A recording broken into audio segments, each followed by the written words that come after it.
Kanaaf torban darbee waa'ee jaalala waaqayyoo yookiin immoo filannoo waaqayyoo isa haala irratti nu hundoofne unconditional election isa jennee waamaa turre waaqayyo jaalala haala irratti nu hundoofneen akka inni nu fo'ate jaalala haala irratti nu hundoofne yookiin immoo filannoon waaqayyoo inni haala keenya irratti nu hundoofne kun maalidha kan jedhuu fi tokko hojii gaarii namicha fo'amaa jiru irratti kan hin hundoofne akka inni ta'e dursee amanuu danda'u namicha sanaa beekuu waaqayyoo irratti kan hin hundoofne akka inni ta'e ilmaan namootaa hundumtuu du'oota sababii ta'anii fi waaqayyo dursee beekuu isaatiin eenyutu amanuu danda'a kan jedhutu hin taane eenyutu amanuu qaba isa jedhu waaqayyo akka inni filate. Kanaaf filannoon waaqayyo ittiin uumamuu biyya lafaa dura nu filate kun filannoo haala irratti nu hundoofne akka inni ta'e. Waaqayyo maaliif filannoo haala irratti nu hundoofne nu filate jennee torbee maaliif kan jedhu ilaallee turreerra. Isa jalqabaa irratti ilmaan namootaa hundumtuu guutummaadhumatti cubbamootaa jenneerra.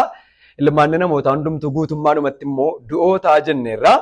Kanaaf ilmaan namootaa hundumtuu du'oota gatii ta'aniif immoo yoo waaqayyo isaan harkisuudhaa baate namoonni hundumtuu namoota gara waaqayyoo dhufuu danda'an akka isaan hin taane macaafa keenya keessaa ilaallee darbineerra jechuudha. Gara teellaatti deebi'aa dhaggeeffadha.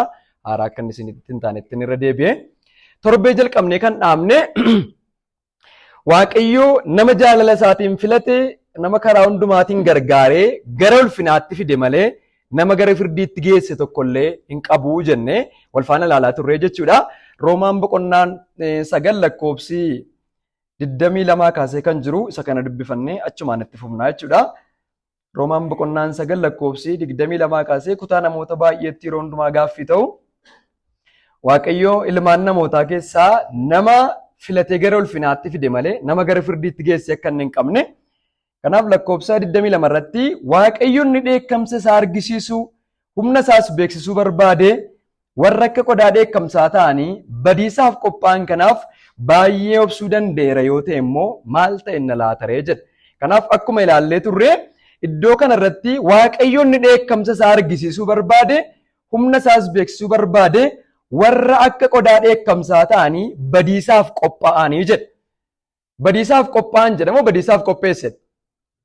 Afaan Oromoo bareechee dubbateera waan ta'eef jechuudha. Afaan Ingiliffaa irratti ilaaltanis prepared to distraction jedha. Ofiima isaaniitti badiisaaf namoota qophaa'an akka isaan ta'an. Kana jechuun ilmi namaa sababii cubbuu isaatiitiif sababii irra daddarbaa isaatiitiif hojiimti isaa eenyummaan cubbuun inni addaamirraa dhaale sun intervenshinii waaqayyoo tokko malee gara firdiitti akka inni isaan geesse.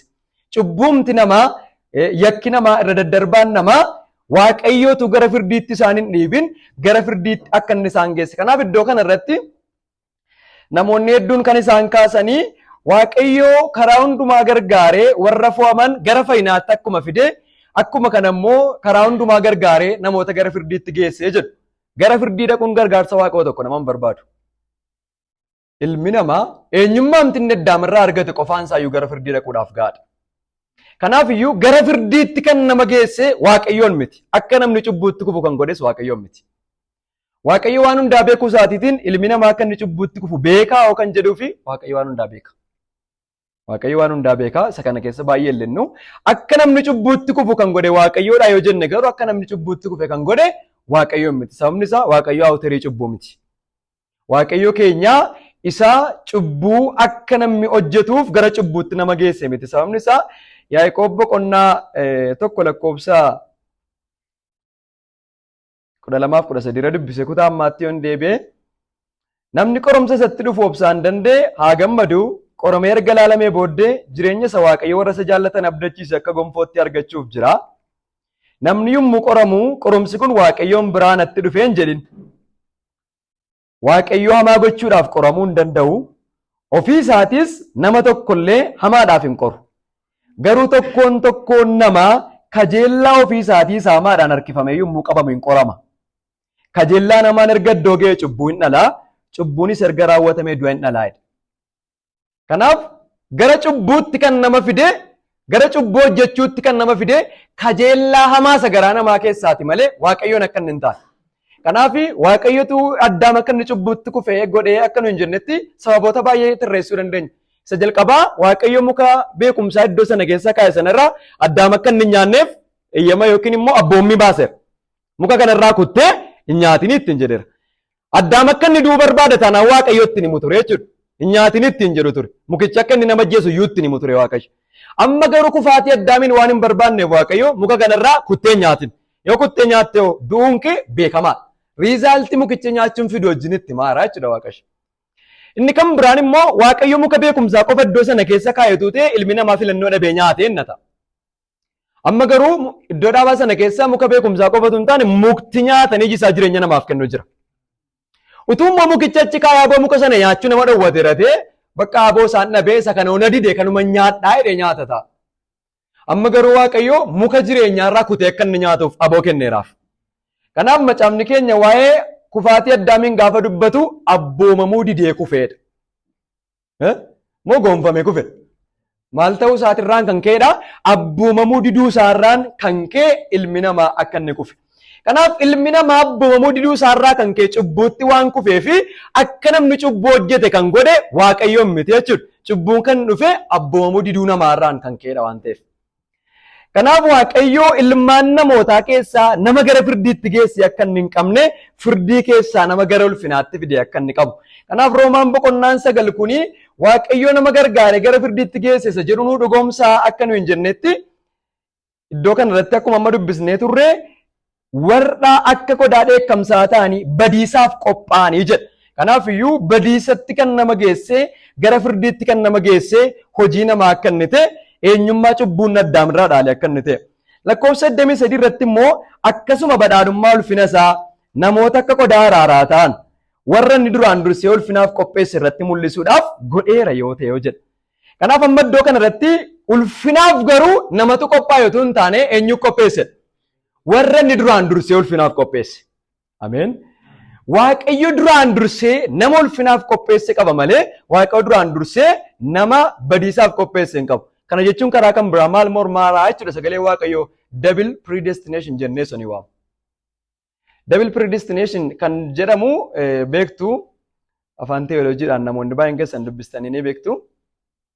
Waaqayyoo warra filaman karaa hundumaa gargaaree gara gaariitti akka geesse akkuma kana immoo warra filachuu dhiise immoo karaa hundumaa gargaaree gara firdiitti isaan geesse isa jedhu jechuudha. Warra filatee karaa hundumaa gargaaree gara ulfinaatti gara fayyinaatti fide warra filachuu dhiise immoo karaa hundumaa gargaaree gara eessaatti isaan geesse gara firdiitti isaan geesse. Garuu jalqabuma riyyachuu jalqaba irratti iyyuu gaafa ilaalaa jirru waa'ee filannoo Waaqayyoo kana Waaqayyo jalqaba iyyuu kan inni filataa jiru warra maal ta'an keessaati? Warra du'an keessaa. Waaqayyo kan inni filachaa jiru warra firdii isaa jala jiran keessaa. Waaqayyo kan inni filachaa jiru warra badanii jiran keessaa.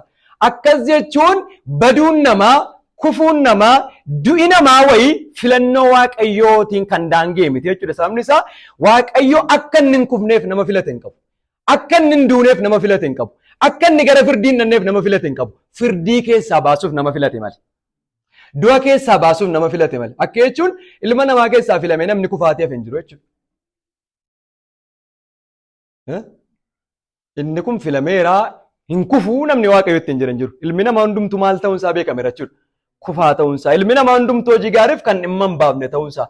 Waaqayyo duraan dursee beekuu isaatiin warruma kufanii jiran keessaa, warruma badanii jiran keessaa, warruma du'anii jiran keessaa karaa ilma isaa Yesuus Kiristoosiin gargaaree gara ulfinaatti fiduudhaaf yaadaan nama qabe malee gara firdiitti geessuudhaaf akka Waaqayyo nama hin dhiibne interventionii Waaqayyoo akka inni hin qabne macaafni qulqulluu keenya nutti argisiisa jechuudha. Macaafni qulqulluu keenya nutti argisiisa. Sababni isaa kutaalee nuyi torbee kaasnee namoonni irra dhuftan akka inni gaaffisinitti hin taanetti Efesoon boqonnaa 2 lakkoofsa 1 irratti isin kanaan dura daddarbaa keessaniif cubbuu keessaniin karaa hafuuraa duutanii turtan. Sababni du'uu keenyaa eenyudha? Iddoo kana irratti maal keenyadha? Irra daddarbaa keessaniif cubbuu keessaniin. Akkuma kana Qolaasaayis boqonnaa 2 lakkoofsa 13. Isinis irra daddarbaa keessaniif dhagna qabaa dhabuu foon keessaniif hafuuraan du'a yoo taatan iyyuu Waaqayyo akkasiin Kiristoosii wajjin jiraatoo taatan godheera. Irra daddarbaa keenya hundumaas nuuf dhiiseera. Iddoo kanattis du'uu namaatiif sababni guddaan cubbuu isaa akka inni ta'e, du'uu namaatiif sababni guddaan yakkaaf irra daddarbaa isaa akka inni ta'e Waaqayyo kanaafiyyuu badiisa keessaa gara ulfinaatti fiduudhaaf nama filate qaba malee gara firdiitti nama geesse hin qabu. Maal nama godhe malee? Firdii keessatti nama dhiise malee. Kanaaf Waaqayyo namootuma badanii jiran keessaa, namootuma firdii isaa jala jiran keessaa gara kaan filatee gara kaan immoo dhiise. Waaqayyo gara kaan filatee gara kaan immoo dhiise. Waaqayyo maaliif namoota hundumaa keessaa gara tokko filatee gara kaan immoo badiisatti dhiisee kan jedhu gaaffiin kaa'uu danda'a. Isa jalqabaa macaafni qulqulluu keenya akka dubbatu inni waanuma isatti tolee hojjetaa'edha. Ameen. Macaafa qulqulluu keenyatu Waaqayyo keenya waanuma isatti tolee hojjeta. Maaliif kana gootaa jedhee namni isa gaafatu hin jiru. Waan gammachuu isaa ta'e hojjete maaliif kana gootee jedhee namni gaafatu hin jiru. Akkuma Roomaa boqonnaa 9 lakkoofsa 20 irratti Roomaa boqonnaa 9 lakkoofsa 20 irratti torbee ilaallee turreerra gatiiteef Waaqayyo keenya waanuma isatti tolee hojjetaa isa jedhu torbee ilaallee turreerra. Roomaa 9:20 irratti garuu nama nanaa kana Waaqayyotti deebisuudhaaf ati eenyu?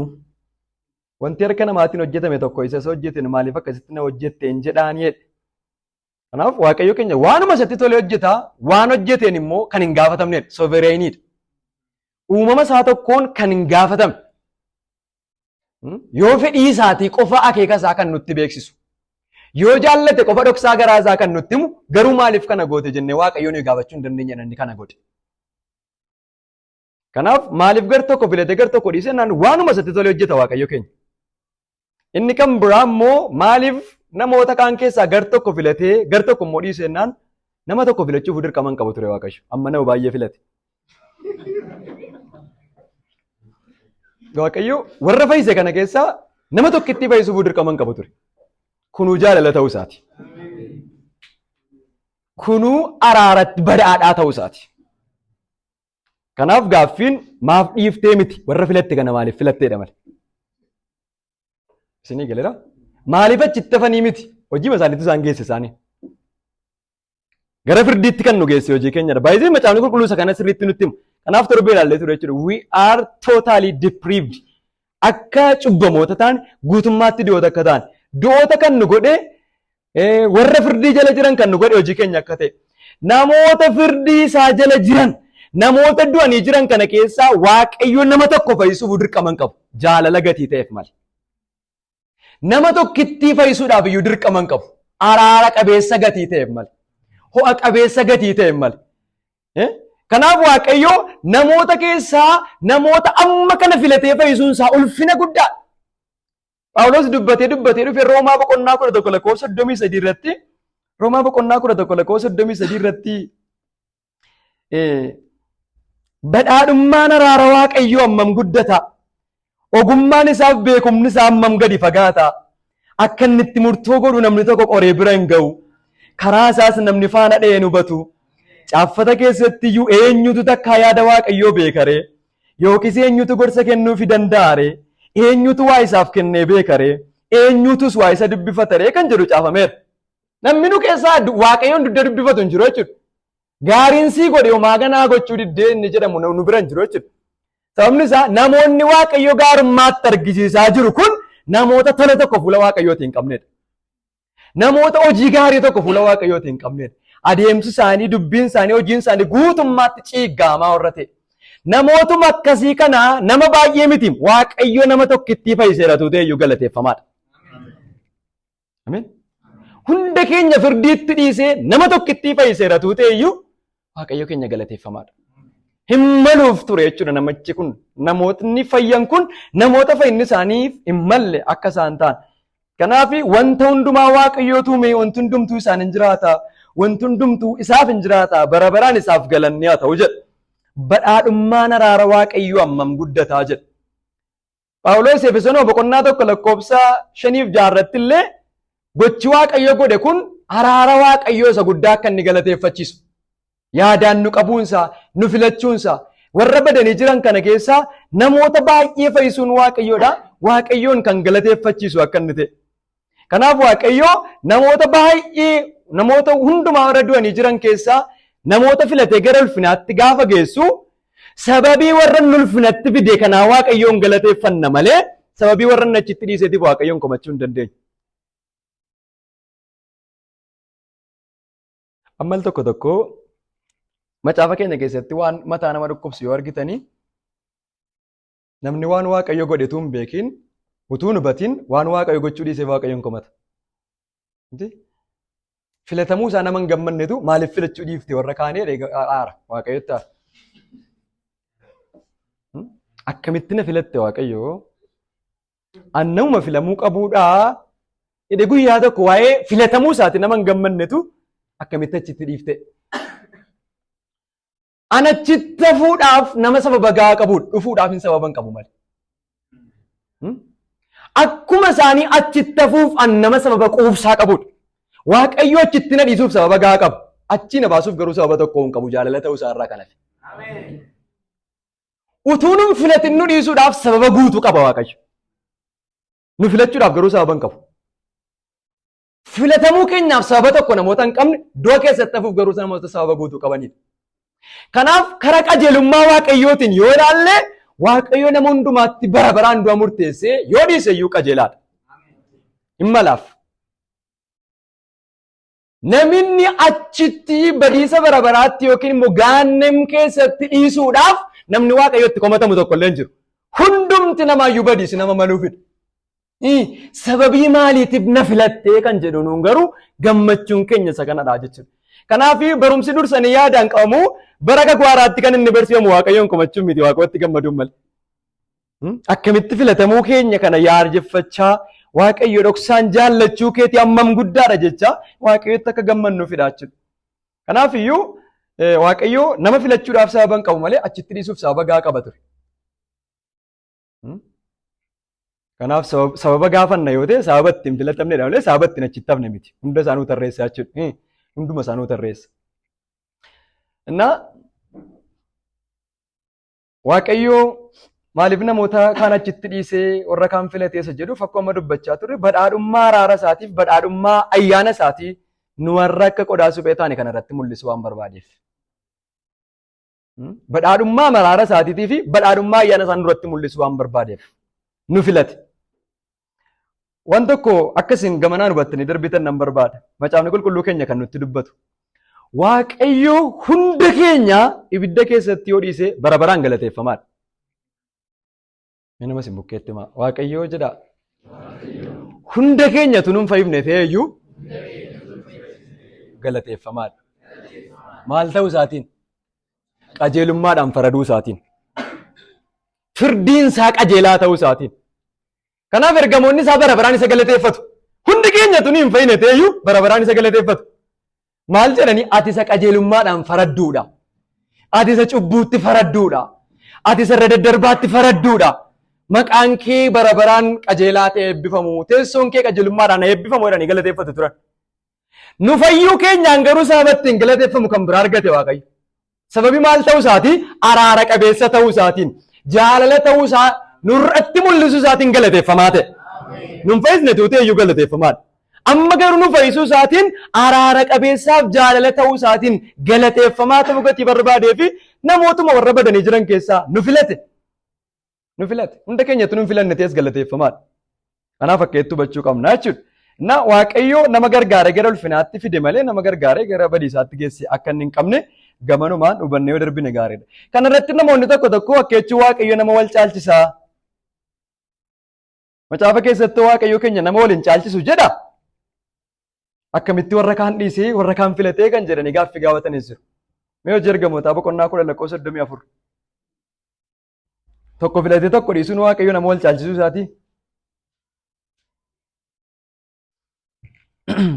Yommus Phexros jalatti dubbatee Waaqayyo akka nama wal hin caalchifne amma hubadheera.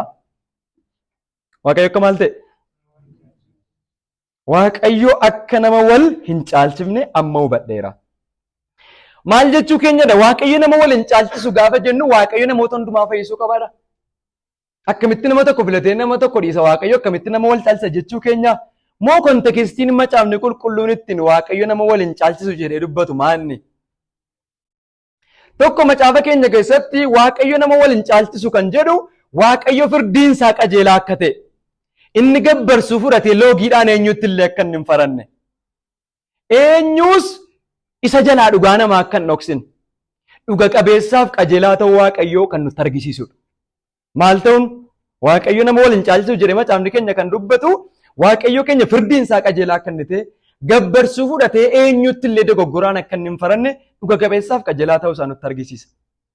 Keessa deebii boqonnaa tokko lakkoofsa 17 irratti kutaa muraasa duwwaa dubbifannaa. Keessa deebii boqonnaa tokko lakkoofsa 17. Firdiin kan Waaqayyoo waan ta'eef firdiitti nama waliin caalchisinaa. Isa guddaadhaaf akkuma ilaaltanitti isa xinnaadhaafis ilaalaa. Dubbii isinitti ulfaatu immoo natti fidaa. Nan ilaala jedhe. Kanarraa maal hubannaa firdiin kan Waaqayyoo waan ta'eef nama waliin caalchisinaa. Akka jechuun Waaqayyoo keenya firdiitti nama waliin caalchisuu jechuudha. Akkuma kana keessa deebii boqonnaa 10 lakkoofsa 17 irraa gad darbinee yoo dubbifanne 10 lakkoofsa 17 irraa. Egaa Waaqayyo gooftaan keessan waaqayyolii irratti waaqayyoodha. Gooftaa gooftotaa, Waaqayyo isa guddaa, isa aangoo qabeessa, isa sodaatamaadha. Inni nama waliin caalchisuu gabbarsuus hin fudhatu jedha. Ameen. Inni nama waliin caalchisuu maalis hin fudhatu? Gabbarsuu hin fudhatu. Kanaaf Waaqayyo firdiin isaa qajeelaa eenyutti illee gabbarsuu fudhatee akka inni dogoggoraan hin faranne macaafni keenya kan nutti argisiisudha. Kanaaf Waaqayyo akka inni nama waliin caalchifne maalirraa barreeree jennaan hunduma keenyatti iddoo murteessuu isaatiif. Namoota hundumaatti ilmaan namootaa warra yakkan keessaa, ilmaan namootaa warra cubbutti kufan keessaa namni inni utuu ittiin faradin dhiise tokkollee akka hin jirre. Kutaalee kan biraa Maatewos 22:16 Sirraa Phexros 1:17 irraa kutaalee kana yoo dubbifattan Waaqayyo keenya nama wal akka hin caalchifne. Inni kan biraan Waaqayyo nama waliin caalchisuu kan jedhu Waaqayyo akeeka fayyisuu isaa keessatti loogiidhaan akka inni waan tokko illee hin goone. Warra Yihuudotas warra Yihuudota hin ta'inis ulaagaadhuma tokkichaan akkaataa inni itti isaan fayyise kan nutti argisiisudha. Waaqayyo nama waliin caalchisuu kan jedhu Waaqayyo loogiidhaan utuu hin taane Yihuudii warra hin taanes Waaqayyo karaama tokkicha ulaagaama tokkichaan akka inni isaan fayyise. Kanaaf Yihuudoonni qomoo kooti warran keessatti laladheedha warran keessatti guddadheedha jedhee Waaqayyo ulaagaa fayyinaa Yihuudotaaf salphise. Isaan kun immoo ormoota narraa fagoo turanii jedhee nama kan biraatti immoo ulaagaa fayyinaa akka inni ulfaachifne ilmaan namootaa ija tokkoon waan ilaaluu fi Waaqayyo namoota hundumaa karaa tokkicha akka inni fayyise. Kanaaf hojiin ergamootaa boqonnaan 10 lakkoofsa 34 kutaan amma dubbifanne hojiin ergamootaa boqonnaan 10 lakkoofsa 34 kutaan amma dubbisne Waaqayyo utuu waliin caalchisin ormootas Yihuudotas karaa tokkicha akka inni fayyise nutti argisiisa. Kontekstii kutaa kanaa gaafa dubbisnu jechuudha. Yommus Phexros irratti dubbatee Waaqayyo akka nama waliin caalchifne amma hubadheera. Saba biyya lafaa hundumaa keessaa namni isa sodaatu inni waan qajeelaa hojjetus isa biratti fudhatamaadha. Itti fuftanii yoo dubbistan Waaqayyo keenya kun warra Yihuudotas warra Yihuudota hin ta'inis Qorneeliyoos namicha orma kana akka inni itti fayye kun akkuma itti Yihuudota warra kaan fayyisetti akka inni ta'e karaan fayyinaa Waaqayyo ilmaan namaatiif qopheesse karaa tokkicha akka inni ta'e. Kanaaf Galaatiyaa boqonnaa 2 lakkoofsa 16 kaastanii gaafa ilaaltan warri Yihuudonnis nu warri Yihuudota hin ta'inis karuma tokkichaan. Ameen. Waaqayyo firdiin isaas walqixa akka inni ta'e ulaagaan fayyisuu isaatis namoota hundumaaf walqixa akka inni ta'e. Kanaaf nama wal caalchisuu dhiisuun isaa qajeelummaa Waaqayyoo wajjin kan wal qabatudha. Qajeelummaa Waaqayyoo wajjin kan wal qabatudha malee jaalala ta'uu Waaqayyoo wajjin miti. Nama wal hin caalchisuu jedhee macaafni keenya iddoon itti dubbatu hundumaa please irraa keessan macaafa qulqulluun keenya kontekstiidhaan hubachuu qabna waan ta'eef iddoo itti Waaqayyo nama wal hin caalchisuu jedhu hunduma isaa dhattanii yoo dubbistan wanti inni wajjin wal qabsiisee jiru waa'ee firdii Waaqayyooti wajjin waa'ee qajeelaa ta'uu Waaqayyooti wajjinidha. Waa'ee araara gochuu irratti waa'ee jaallachuu irratti garuu Waaqayyo keenya abbaan barbaadeef hin araara godhaa jedhee nutti himeera. Dirqama hin qabu jechuudha isa kanaaf. Isinii galeera? Wanti walqixa isinii kennu wanta dirqama walqixa isinii kennuu qabudha. Miti hoo? Waan kan keessan ta'edha dirqama isinii kennuu kan hin qabu. Mee nu keessaa namni Waaqayyo waan kan keenya ta'e nu dhowwate. Adaraa keessan harka. Waan nu malu namni Waaqayyo nu dhowwate. Naa mala ture na dhowwate Waaqayyo namni nuun jiru jira nu keessaa. Maaltu nu mala ture? Nu laannere Waaqayyo. Nu kenneera jechuudha. Du'a sanuu malu, badiisa sanuu malu, utuu wal hin caalchin hunduma keenyaaf. Kanaaf Roomaan 3 lakkoofsi 19 hundumtuu karaa seerichaa firdii Waaqayyo jala galeera. Meeqatu hundumtu. Amma waa'ee araara gochuu garuu naammal waan ta'eef nama jaallatee kennaa jechuudha araara isaa. Kanaaf Museedhaan abbaan barbaadetti araara koo yoon argisiise.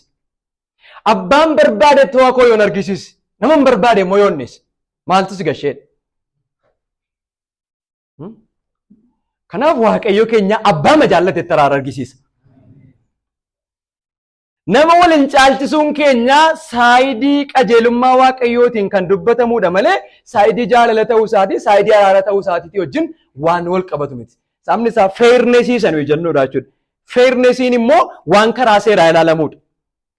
Ga'ee namni tokko argachuu qabu nama sanaaf kennu jechuudha. Kanaaf iyyuu Waaqayyo ilmaan namootaa hundumaa utuu waliin caalchisin ija tokkoon ilaalee akka inni firdii qajeelaa kenneef sababii firdii Waaqootiif immoo namni hundumtu du'aa akka inni ta'e amma garuu warruma du'anii jiran kana keessaa Waaqayyo gara ulfinaatti fiduudhaaf warruma badanii jiran kana keessaa gara fayyinaatti fiduudhaaf gara lammaffaa dhalachiisuutti fiduudhaaf nama barbaadeef araara godhaa jedhe.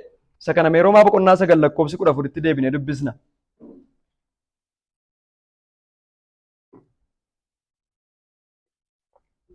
Akkuma caafame ani Yaaqoobin nan jaalladhe Esaawu garuu nan jibbee jedhe. Egaa karaa Waaqayyoo loogatu jira jenna moore matumaa kun ta'uu hin danda'u.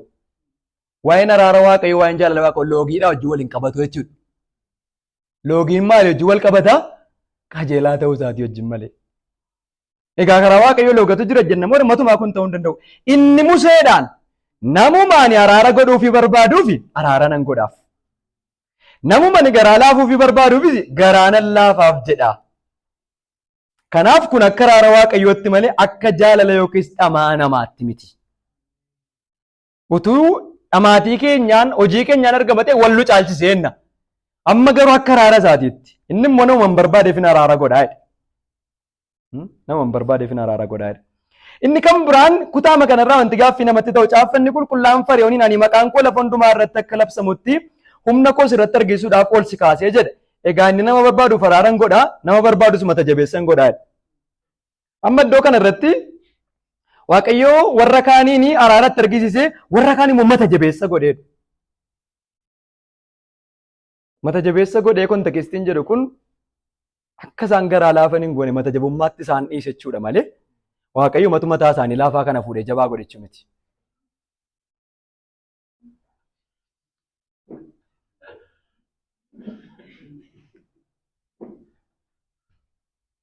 Sabni isaa macaafa keenya keessaa yoo dubbisne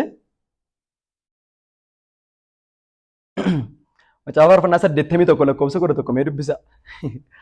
Baay'ee namatti tola. Waaqayyo mata jabummaatti dhiise malee lafumaa kee namuma qalbii gaarii qabu, namuma yaada gaarii qabu wayii, nama fedha gaarii qabu wayii gargaaree mataa isaa wayii dhagaa godhee mataan jabeessine Waaqayyo. Hin gargaarre jechuudha. Mata jabummaa isaa akka inni dhiisuuf araaratti hin argisiifne jechuudha. Mataa jabaachuu akka inni dhiisuuf interventionii hin fudhanne jechuudha Waaqayyo. Faarfannaa 81:11 Sabni koo garuu sagalee koo dhaggeeffachuu hin dide. Anatu dichiise moo isaantu dide? Hin dide sabni koo. Israa'el yaada kootti galuu hin barbaanne. Isaan mata jabeeyyii akka ta'aniif nan dhiise. Maaliin godhe? Nan dhiise. Yaada isaanii isa qopheessan duukaas hin bu'anidha. Nan dhiise gatiin ta'eef duukaa bu'anidha. Sila utti jirudha. Mata jabinatti. Dhaga'uu diduutti, abboomuu diduutti, anatu isaan godhe tun isaan ittuma jiru. Eenyummaa isaaniiti, amaluma isaaniiti. Garuu nan dhiise, mataan akka isaan jabaataniif nan dhiise. Nama barbaadu araara kootti argisiiseen gara qalbii jijjiirannaatti fida. Araara kootti argisiiseen gara amantiitti fida. Kanaaf Waaqayyo araara isaa namni itti hin argisiifne mata jabeessa ta'e itti fufaa jechuudha. Sababni isaa mata jabinni amanuu diduu wajjin wal fakkaata gatii ta'eef. Hojii ergamootaa boqonnaa 7:51 irratti isin mata jabeeyyii nanaa garaan keessan akka garaa warra Waaqayyootti hin amaniniiti. Gurri keessan akka gurra warra Waaqayyoon hin dhaga'iniiti. Ani akkuma abboonni keessan gochaa turanis isinis yeroo hundumaa hafuura qulqulluu jalaa didduudha. Kanaaf mata jabina inni jedhu kun amanuu wajjin waan wal qabatudha jechuudha. Amanuu diduu. Mataa jabaachuu inni jedhu kun amanuu diduudha. Kanaaf Waaqayyootu akka inni hin amanne godhee utuu hin taane Waaqayyo yoo hin gargaaru ta'e namni hin amanuudha hiikisa. Waaqayyootu gara amanuu diduutti isa fidee utuu hin taane Waaqayyo ofii isaatiin gargaaree gara amantiitti hin fidu yoo ta'e namni of hin dandeettii amanuu hin qabudha. Sababni isaa Roomaan lama boqonnaa lama lakkoofsa 4-5 irratti ishee kana sirriitti akka isin hubattan nan barbaada. Roomaa boqonnaa lama lakkoofsa 4-5 dhiifama. Yookiis baay'ina gaarummaa isaa, obsa isaa, siif danda'uu isaa salphaatti ilaaltaare. Gaarummaan Waaqayyoo gara geddarannaa yaada garaatti akka si geessu hin hubattuure. Maaltu gara yaada garaa geddarannaatti nama geessadha? Gaarummaa Waaqayyoo, araara Waaqayyoo. Mata jabina keetii fi yaada garaa keetii geddarachuu diduu keetiin garuu guyyaa dheekkamsaatiif guyyaan firdii Waaqayyoon inni qajeelaan itti mul'atuuf dheekkamsa ofirratti walitti hin qabdaa'e. Kanaaf iyyuu gara qalbii jijjiirrannaatti kan nama fidu, gara araaraatti kan nama fidu, gara amantiitti kan nama fidu maal Waaqayyooti? Gaarummaa Waaqayyoo namatti argisiisu akka inni ta'e, araara Waaqayyoo namatti argisiisu yoo ta'e. Kanaaf iyyuu Fariyooniin mata jabeessan godheen Waaqayyoodhaa iddoo kanarratti nama sila na dhagaa ture, nama sila naaf abboomaa tureni akka inni nageenya godhe mataa jabeessa yoo hin taane gaarummaa koo araara kootti argisiisee akka inni na dhaga'u hin gooneedha. Nan dhiiseedha mata jabinatti. Sababni isaa mata jabinni Waaqayyoon nagahee abboomamu diduudha gatiiteef. Namni tokko ilma mata jabeessaaf didaa abbaan isaa maatii isaa utuma adabanii isaaf kan hin dhageenye yoo qabaateedha keessa deebi'ee boqonnaa 21 lakkoofsa 18 irraa mata jabeessa isa dhaga'uu dide abboomamuu isa dide akka inni ta'etti jechuudha. Kanaaf keessuma bahee Ermiyaas boqonnaa 6 irratti kutaa ishee kana dubbifannee duwwaa darbina. Ermiyaas boqonnaa 6 lakkoofsa 28-29. Isaan hundumti isaanii akka sibiila boorrajjii fi akka sibiila gurraacha mata jabeeyyiidha. Mataan isaanii hammam jabaatedha? Hammam jabaata mataan nama gooftaatti namanne? Dubbii Waaqayyoo jalaa hammam didaadha? Akka sibiila boorrajjiif akka sibiila gurraacha mataa jabeeyyiidha. Didduudhas. Dilaalii baqsuudhaaf buufaa namni fedhe yoo itti buufame iyyuu dilaalichumatu boolla buufaa keessaa ba'a malee udaan sibiilaa keessaa hin ba'u. Akkasuma immoo warri jalloonni saba kana keessaa hin baafamin waan jiraniif isaan qulleessuudhaaf itti dadhabuun akkasumaani. Hammam mata jabeeyyii akka nuyi taane. Kanaaf Hisqeel gaafa dubbatu Waaqayyoo hafuura haaraan isiniif kennaa. Gaafa hafuura haaraa isiniif kennu immoo garaas akka dhagaan isin keessaa baasaa. Kanaaf Waaqayyo garaa akka dhagaa nuu kenne miti. Yoon keessaa hin baasu ta'e namni garicha ofiin of keessaa hin baasudha mati. Kanaaf eenyummaa namni cubbamaan mata jabeessaa garaan isaa doodeera, iji isaa jaamaadha, gurri isaa duudhaadha, nama Waaqayyoof hin nageenyedha. Kanaaf gara dhaga'utti Waaqayyo yoo hin fichisiisu ta'e, gara amantiitti Waaqayyo yoo hin fidu ta'e namni ofii isaatiin dhufuu hin danda'udha. Kanaaf Waaqayyo namuma hin barbaade araara kootti argisiisee garaas akka dhagaa keessaa baaseen gara amantiitti fida nama hin barbaade immoo nan dhiisaa. Kanaaf Waaqayyo araara gochuu isaatiin olaanaadha. Ameen. Ammas hin bukkeetti bu'aa. Waaqayyo araara gochuu isaatiin olaanaadha. Itti fufnee Waaqayyo warra yaadaan qabe kanaa humna isaa isa safara malee guddatu dalageessee gara amantiitti isaan fide. Amma ulfinaan ga'uttis isaan keessatti hojjeta. Ameen. Waaqayyo warra yaadaan qabe hundumaa humna isaa isa safara malee guddatu dalageessee gara amantii fayyinaatti isaan fide. Amma ulfinaan ga'uttis isaan keessatti hojjeta. Asirratti tuqaa gurguddaan nuyi ilaalle darbinu tokkotu jira jechuudha. Kutaa yeroo hundumaa dubbifachaa jirru Roomaa boqonnaa 8 lakkoofsa 28 irratti achi deebine gaafa ilaallu. Roomaa boqonnaa 8 lakkoofsa 28 irratti maal jedhaa? Waaqayyo warra isa jaallatan karaa hundumaa gargaaree gara gaariitti isaan hin geessa. Isaan warra akka hiika isaatiitti waamamanidha. Warra duraan dursee beekumsa isaatiin fo'ate fakkaattii ilma isaa isa obboloota baay'ee hangafa ta'uuf jiru akka ta'aniif yaadaan isaan qabe. Warra yaadaan isaan qabe waameera. Warra waame qajeelota isaan godheera. Warra qajeelota godhe immoo ulfinaan isaan ga'eera. Torbee garasii dura amma lakkoofsa 39tti dubbifannee ture. Waaqayyoo ilmaan namootaa kan inni yaadaan qabee galmi isaan ni xumuraa fakkaattii ilma isaa akka isaan ta'aniif. Ulfina isaatiif galata akka isaan ta'aniif. Kanaaf Waaqayyo uumamuu biyya lafaa dura taa'ee namoota yaadaan kan inni qabe bara baraa isa dhuftu keessatti ulfina isaaf galata akka nuyi taanuuf. Bara baraa isa dhufu keessatti fakkaattii ilma isaatti akka guddifamnuuf Waaqayyo uumamuu biyya lafaa dura taa'ee yaadaan nu qabe. Kanaaf iddoo kanarratti yoo argitanii ani yaadaan isin qabeera isin immoo kottaa. Ani yaadaan isin qabeera isin immoo qajeelota ta'a. Ani yaadaan isin qabeera isin immoo ilmaan ta'a. Ani yaadaan isin qabeera isin ulfina ga'an jenna. Warra yaadaan qabe kanaa hin waame. Ofiin immoo dhufuu hin danda'an waan ta'eef wantoota inni godhee fide immoo argina. Warra yaadaan qabe kanaa qajeelota isaan godhe gocha irratti raawwatamaa jirudha jechuudha. Sababni isaa Roomaan 8 maal nuun jedheera karaa hundumaa gargaaree gara gaariitti isaan hin geessa. Karaa meeqa? Karaa hundumaa gargaaree gara gaariitti isaan hin geessa.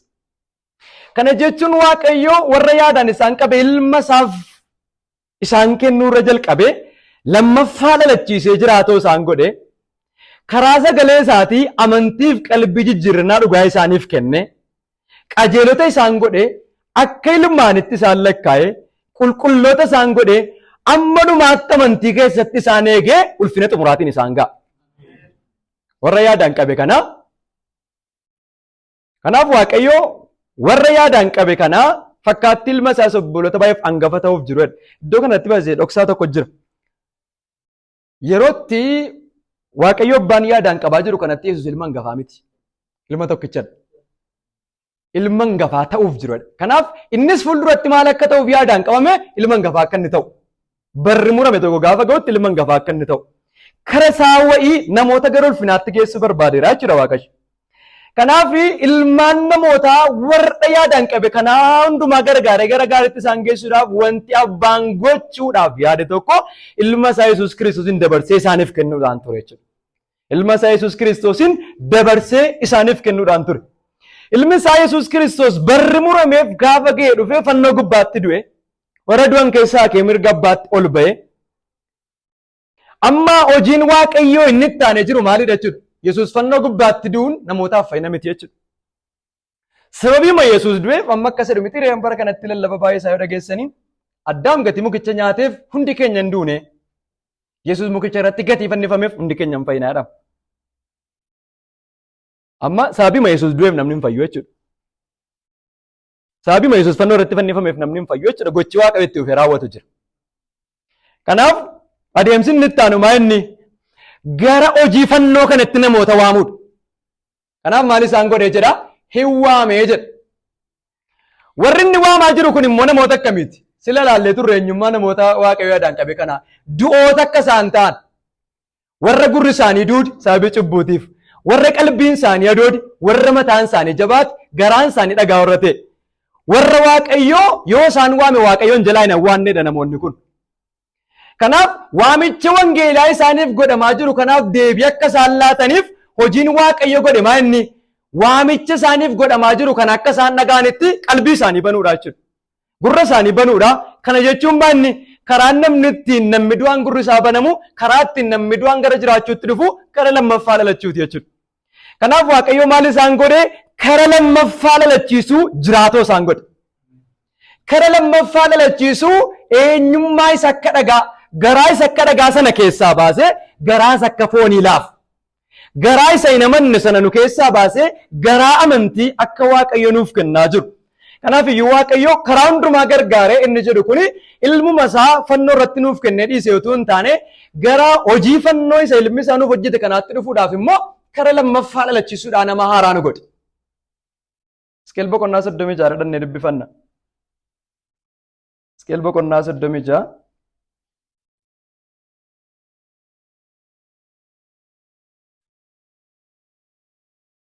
maal jedha? 36 lakkoofsa 36 kaasne.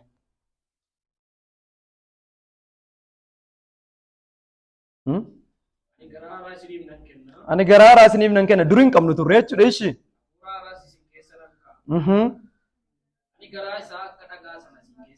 Ani garaas akka dhagaa sana isin keessaa nan baasa.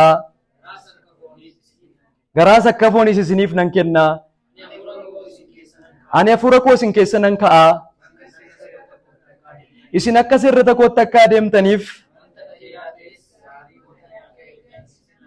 Haleluuyaa. Iddoo kanarratti maal jedhaa? Ani bishaan taliila isinitti nan facaasa hin qullooftuu jedhee lakkoofsa 36 ragee garaa haaraa isiniif nan kenna. Garaa haaraa jechuun akkuma amma laallee turre namni gara gooftaa Yesuusiin hin dhufin eenyummaa jalqabaatiin namni jiru garaan isaa dhagaa akka inni ta'e mata dhagaa akka inni ta'e akka hin dhageenye garaa manuu akka hin qabne iddoo kanatti garaas akka dhagaa isin keessaa nan fuudha garaas akka foon isin keessa nan ka'a hafuura koo isin keessa nan ka'a akka seerra tokkotti akka adeemtaniifis wanta qajeelaa ta'e gaarii gootanii akka eegdan isin nan godhaa jechaa jira. Kanaaf iddoo kana irratti Waaqayyoo warra yaadaan qabe karaa hundumaa gargaaree gara ulfinaatti fide gaafa jennu wanta inni godhe keessaa inni tokko waamicha wangeelaa isaaniif godhameef akka isaan deebii kennaniif maal isaan gochuudha? Lammaffaa isaan dhalachiisuudha jechuudha. Hojii lammaffaa dhalachiisuuti. Kanaaf Sirraa Tasalonqee boqonnaa 1:4-5 irratti gaafa ilaallu Sirraa Tasalonqee boqonnaa 1:4-5 irratti obboloota nanaa Waaqayyo akka isin jaallate akka isin fo'ates nuyi beekna. Amma Waaqayyo nu jaallate nu fo'atee hin dhiifne jechuudha. Nu jaallate nu fo'atee hin dhiifne. Hojiin isaa inni itti aanu gara maalitti nu fiduudha? Gara amantii fayyinaatti nu fiduudha. Kanaaf lakkoofsa irratti maal jedha? Wangeelli nuyi isiniif lallabne humnaan hafuura qulqulluudhaan akkasumas amansiisa guutuudhaan malee sagalee duwwaadhaan gara keessan hin dhufne. Nu immoo sababii keessaniif namoota attamee taane akka isin gidduu turre hin beektu. Kana jechuun gooftaan keenya Yesuus Kiristoos fannoo irratti erga inni fannifamee hafuurri qulqulluun erga dhufe har'a biyya lafaatti misiraachoo himna. Biyya lafaatti misiraachoo gaafa himnu namoota hundumaa nu hin beeknu, eenyu akka Waaqayyo filate hin beeknu, eenyu akka yaadaan qabe hin beeknu, wangeela fayyinaatti lallabna. Nama hundumaatti wangeela himna. Garuu Waaqayyo garaa namoota kana lammaffaa hin dhalachiisu yoo ta'e, kara dubbii isaatii garaa isaanii kana lammaffaa hin dhalachiisu yoo ta'e, kara dubbii isaatii kana namoota haaraa hin godhu yoo ta'e, wangeelli nu itti lallabnu sagalee qofaan itti dhaga'ama jechuudha. Sagalee qofaan, saawundii qofa ta'a jechuudha. Waaqayyo abbaan guyyaa jaallatetti namicha kana lammaffaa gaafa dhalachiisu garuu wangeelli nu itti lallabne sagalee duwwaan ta'u. Humna ta'a, humna isa maal godhu, humna isa lammaffaa dhalachiisu. Kan biraan immoo amansiisa guutuudhaan. Kanaaf iyyuu sagalee Waaqayyoo itti lallabne namni sagalee Waaqayyoo itti lallabne gara amantiitti kan inni dhufu yoo Waaqayyo karaa hafuura isaatii lammaffaa dhalachiise qofa. Kanaaf nama lammaffaa dhalate qofatu amanuu danda'a jechuudha. Ameen. Sabni isaa ilmi namaa hundumtu du'aadhaa jenne irraa istii baay'ee jaallattanii gaafa isin boossan hiriyaan keessan maatii keessan keessaa namni isin baay'ee jaallattan du'e abbeen nama jaallataa runna waamaa radhe namni takka isin jalaa waate jira. Nama baay'ee jaalladhu wayiin sagalee isaa dhageedhe isin jalaa na waata waamamaa akka jiru iyyuu hin beeku jechuudha. Maaliif? Du'a argatiteef. Waaqayyo garaa keenya lammaffaa hin dhalachiisu yoo ta'e ammam wangeelli yoo nutti lallabame sagaleen sun sagalee Waaqayyoo ta'uu isaa hin beeknu. Waamichi sun eessaa akka inni nuu godhamaa jiruuf illee namoota deebii kennuu hin dandeenyedha. Kanaaf Waaqayyo waamicha wangeelaatiif deebii akka nu ilaalluuf maal godhe garaa keenya lammaffaa dhalachiise. Garaa keenya lammaffaa dhalachiise karaa wangeela isaatii immoo amantii akka inni nuuf kenne. Kanaaf macaafa keenya keessaa in arganna jechuudha. Luqqisii baay'ee isaa irra dhaabbannee dubbisnu. Sirraa Phexros boqonnaa 1:2 irratti ni arganna. Ermiyaas boqonnaa 32, 38-41 yoo dubbifattan kutaalee baay'ee isaanii jira gatiitee fi Ermiyaas boqonnaa 32, 38-41. Hunda caalaa garuu wangeela Yohaannis boqonnaa 1 irratti isinii dubbisee darbaa kutaa kana wajjin gaaffii akka isinitti hin taane.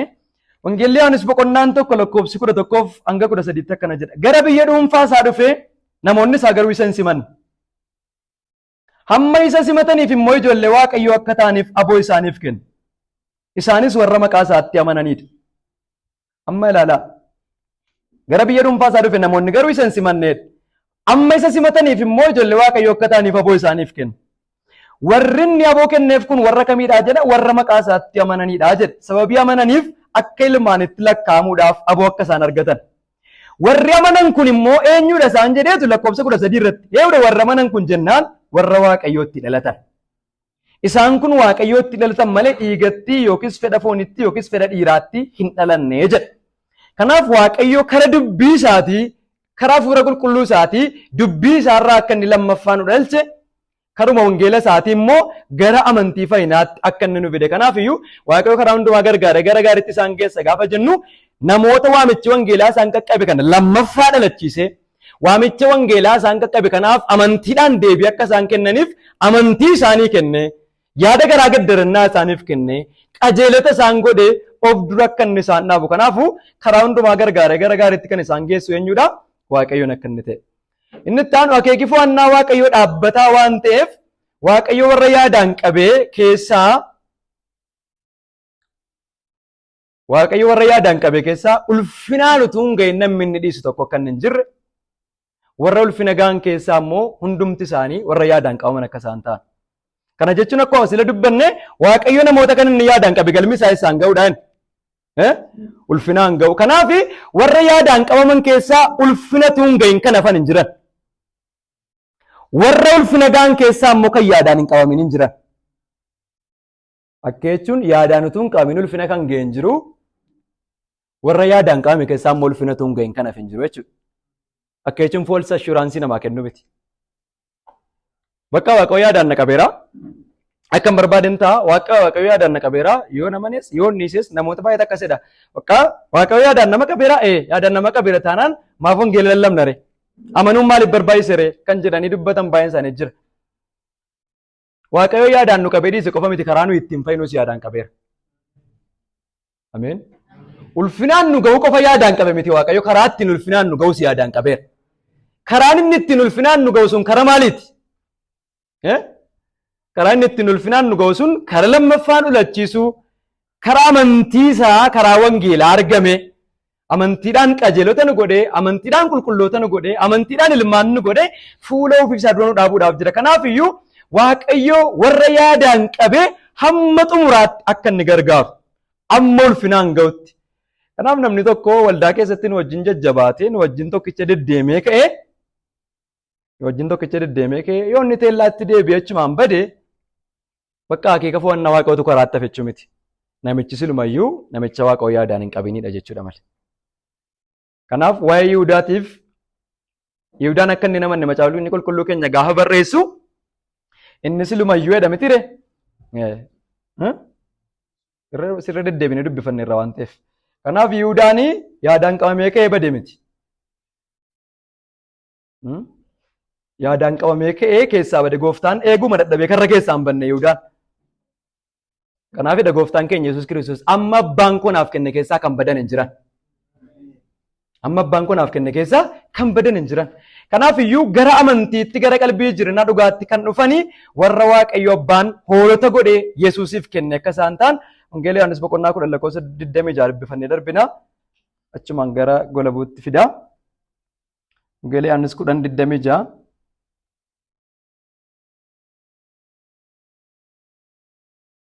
Isin garuu hoolota koo keessaa waan hin ta'iniif hin amantanii. Hoolonni koo sagalee koo hin dhaga'u. Ani isaan beekaa, isaanis na duukaa hin ba'u. Ani jireenya bara baraa isaaniif nan kennaa. Isaan bara baraan hin badanii. Namni tokko illee harka koo keessaa isaan hin butatu. Abbaan koo inni anatti isaan kenne hundumaarra guddaadha. Omti nus harka abbaa koo keessaa isaan butachuu hin danda'u jedhe. Kanaaf Waaqayyo abbaanii hoolota lakkoofsa hin qabne Kiristoositti hin laanne jechuudha. Baay'ee macaafa qulqulluu keenya dhugaadha isa kana sirriimatti dhaggeeffannee galuu qabna. Amma abbaan koo naaf kennee gaafa inni jedhu, amma abbaan koo naaf kennee kan inni jedhu Waaqayyo abbaan hoolota lakkaa'ee Kiristoosiif kenne qaba jechuudha. Kanaachi ammoo dandeesse fayyisii kottuu ittiin hin jenne. Amma dandeesse fayyisii kottuu ittiin hin jenne Yesuusin. Hamma inni furuu qabu. Hoolota inni du'a keessaa kaasuu qabu. Kanaaf abbaan koo kan naaf kennee jedhe irra deddeebiidhaan. Abbaan koo kan naaf kennee keessaa tokko illee hin banne. Utuu abbaan koo harkisin gara koo kan dhufu hin jiru Yihudaa madabalatee. Na bira ta'a, na wajjin nyaataa, abbaan koo hin harkisne waan ta'eef garuu gara koo hin dhufu. Warra abbaan koo naaf kenne immoo guyyaa xumuraatti abbaan koo maal barbaadanan akkan du'aa isaan kaasuu barbaada. Kanaaf iyyuu warra abbaan lakkaa'ee Yesuus itti kenne keessaa kan badan jiru jechuudha. Yesuus itti gaafatama sana kan inni fudhate jalqabbii irraa kaasee amma ulfinaan ga'utti. Kanaaf author of our salvation jedha. Barreessaa fayyina keenya isa fayyina keenya jalqabee fiixaan baasu. Kitaaba tokko barreessaa baay'ee qabaachuu hin daawiti. Innan keenya garuu fayyisaa garaagaraa hin qabnu jechuudha. Kan jalqabes kan fiixaan baasus. Amantiin keessatti isa jalqabe isa fiixaan baasu. Yeroo hundaa ishee kana macaafa keenya keessaa ishee kana dubbadhe dhaaba. Luqaas boqonnaa 10 lakkoofsa 8 irratti gooftaan keenya gaafa bartoonni dhaqanii seexana baasanii gammadaa dhufani. Kanaaf hin gammadinaa maqaan keessan maal irratti barraa'u isaatti gammadaa. Ishee kana dubbadheennaaf waan ta'eef. Luqaas boqonnaa 10 lakkoofsa 8. Haa ta'u iyyuu malee furoon namoonni isiniif abboomuu isaanitti hin gammadinaa maqaan keessan waaqa irratti waan caafameef guddisaa gammadaa malee isaaniin jedhe. Iddoo kana irratti wanti namoonni yeroo hundaa dubbatanii baay'ee maqaan keenya tajaajilaan miti kan caafame. Maqaan keenya tajaajila keenyaan hin caafamne.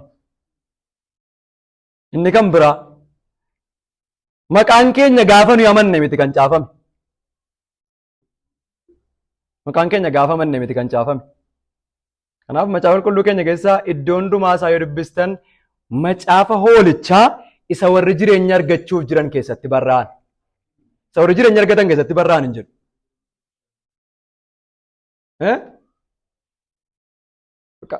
Attendaansii guutee wayii gaafa nuyi fayyinu maqaa keenya itti dabalaa deema miti Waaqayyo. Macaafa warri jireenya argachuuf jiran itti caafaman. Yoom caafamanii jennaan uumamuu biyya lafaa dura. Kanaaf maqaan keessan caafamuu isaatti gammadaan addana keessan mayyoo argitanii utuu tajaajilaan ta'e Yihuudaanis warra dhaqanii tajaajilan dhufan keessa jira. Garuu maqaan isaa duruu waan hin caafaminiif har'a hin jiru jechuudha. Kanaaf mul'ata Yohaannis boqonnaa 13 lakkoofsa 8 irratti gooftaan keenya Yesuus Kiristoos mul'ata 13:8 irratti warra lafarra jiraatan keessaa uumamuu biyya lafaatii jalqabee maqaan isaanii macaafa hoolichaa qalame isa warri jireenya argachuuf jiran warra jireenya argatan isa warri jireenya argachuuf jiran keessatti caafaman irratti hin argamne hundinuu bineensichaaf sagaduuf jiruudha. Kana jechuun namni maqaan isaa duraan dursee macaafa Waaqayyoo keessatti kana jechuun beekumsa Waaqayyoo isa bara baraa keessatti namoonni beekamanii jiran namoonni Waaqayyo ilma isaatiif isaan kenne bara baraa isa dhufu keessatti namni tokkoon isaaniillee akka isaan hin banne Waaqayyo hunduma isaanii gargaaree gara ulfinaatti akka inni isaan fidu macaafni qulqulluu keenya ni dubbata. Kanaaf Waaqayyo hoolota lakkaa'ee Kiristoosiif kenne Kiristoos immoo amma hoolota isaa ta'an kana karaa hundumaatiin gargaaree gara ulfinaatti akka inni isaan geessu. Kana jechuun gooftaan keenya Yesuus Kiristoos hojiin furii inni raawwate personal redemption akka inni ta'e. Macaafa qulqulluu keenya keessatti torbee isa kana ilaallee achumaan kutaa kana goolabnaa jechuudha. Akkuma Waaqayyo keenya nama hundumaa fayyisuu danda'u fedhii fi akeekisaa warra filate fayyisuu ta'e aarsaan gooftaan keenya Yesuus Kiristoos dhiyeesse nama hundumaa fayyisuu danda'u garuu parpasiinsaa warra Waaqayyo abbaan isaaf kenne fayyisuu akka inni ta'e macaafa keenya keessaa torbee itti fufneen ilaalla. Gaaffiin yoo jiraate akkasiin kaastan. Kanaan wal qabatee macaafni rikoomendii isiniin godhu macaafa obboleessi keenya Maartiin Luuter barreesse The Bondage of the Will kan jedhu hundumti keessan akkasiin dubbistan nan barbaada. Telegiraamii dhugaa tokkicharra jira gatii ta'ee fi achirra isinii kaa'ameera hundumti keessan dubbifadhaa. Akkuma kana immoo kaatekizimii kan sinodosii doortiidha akkasiin barbaaddanii dubbistan sagantalee telegiraamii dhugaa tokkicharra isinii keenya. Doorti sinodii kaatekizim kan jedhu hundumti keessan barbaaddanii akka dubbistan kitaabolee kana lamaan dubbistanii dhuftu waan gaaffii isinitti ta'e fudhattanii akka dhuftan isiniin jedha. Ayyaanni Waaqayyo hunda keenyaaf haa baay'atu.